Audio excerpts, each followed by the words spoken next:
Hello, my name is Frances Fregoso, and this is my video reflection on standardized tests. Three in particular tests I chose to discuss today include the Peabody Developmental Motor Scales. This norm reference test assesses fine and gross motor skills in children from birth to 5 years of age, offering a thorough assessment of their motor development. This assessment exhibits strong test reliability and demonstrates excellent inter-rater reliability. It is well suited on early intervention programs and is designed for administration in brief period, rendering it practical for educational environments.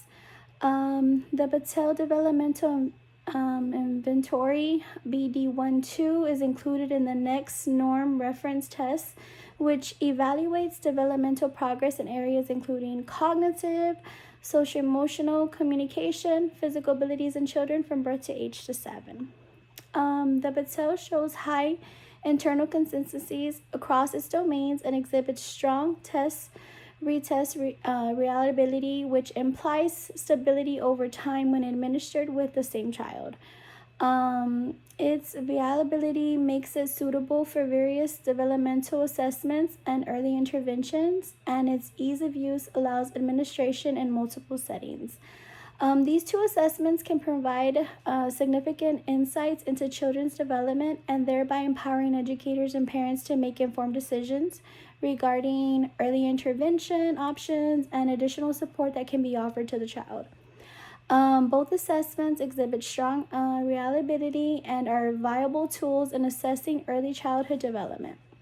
The selection would depend, solely on specific assessment needs or focus areas.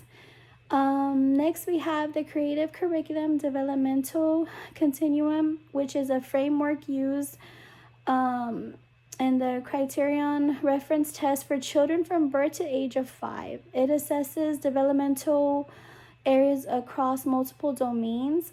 This approach focuses on individual progress and growth, and it allows educators to identify strengths and areas for improvement, and it provides targeted support to promote enhanced learning and development. The Creative Curriculum Development Continuum demonstrates significant reliability and viability as an assessment tool in early childhood education, delivering comprehensive coverage of developmental domains and practical utility in monitoring child's progress. Sorry, I'm just a little sick. As with all assessments, a certain level of subjectivity is still present in each of them, such as, training variability, observer bias. These issues are valid concerns, and it does require some improvement to help ensure that they all continue to serve as a useful tool supporting all our children with their learning and growth. If I could choose three tests that I believe were best for younger children in early childhood education, I think I probably would choose developmental screenings like ASQs. We use that a lot at the center that I currently work at because they serve as an effective tool and they assess children's developmental milestones across various domains, including communication, gross motor, fine motor, problem solving, and personal social skills. Next, I believe high scope child observation record because it's also a very effective assessment tool, and it facilitates the recording of behaviors and interactions during the child's playtime, and it yields very valuable insights into the child's social, emotional, and cognitive development.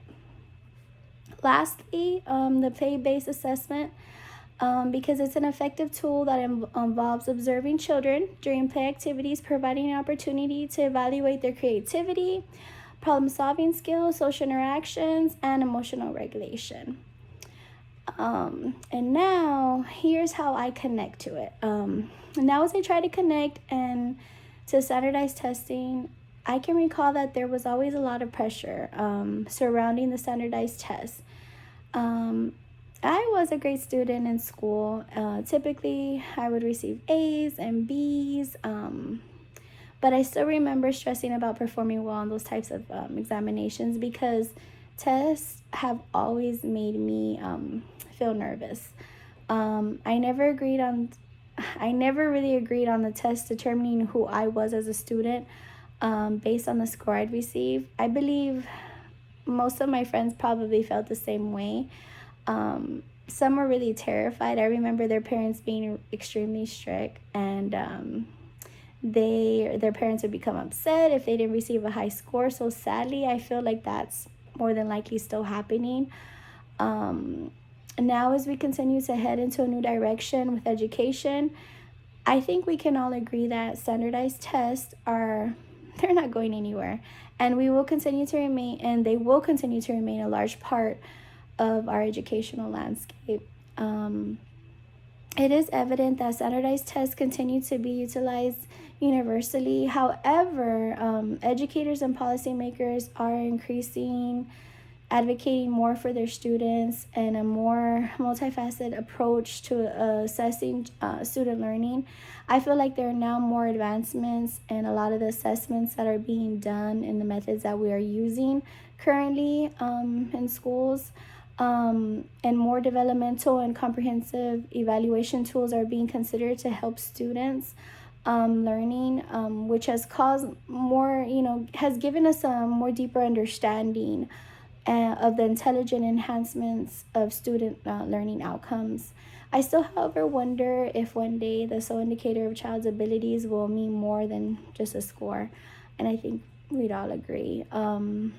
However, it's still challenging to think that I can't really get my mind off of its true effectiveness and fairness at times. One major issue is the particular groups of children distinguished by socioeconomic status, race, and possibly disability. They probably might be at a disadvantage in my eyes when it comes to accurately demonstrating their capabilities. I mean, I'm going to give you an example. Even with my elementary school child, when one time he came home and he was like, "Man, Mom, that wasn't even on the test." And I'm, just looking at his face, full of disappointment and confusion, it broke my heart because a lot of the times, these children are getting tested and, I feel like they're not getting all the help that they need in that specific topic or whatever the case may be. How do we know schools are effectively preparing our students, like my son, for example, and then also like the psychological impacts that assessments can leave on our children. Let's be realistic though. The debate will continue on the effectiveness of these types of assessments forever, but I really wonder what the future will hold for the generations to come and what else we can gather from all the research and the critiques from standardized testing. Well, this concludes my reflection, and I hope you enjoyed it. Thank you.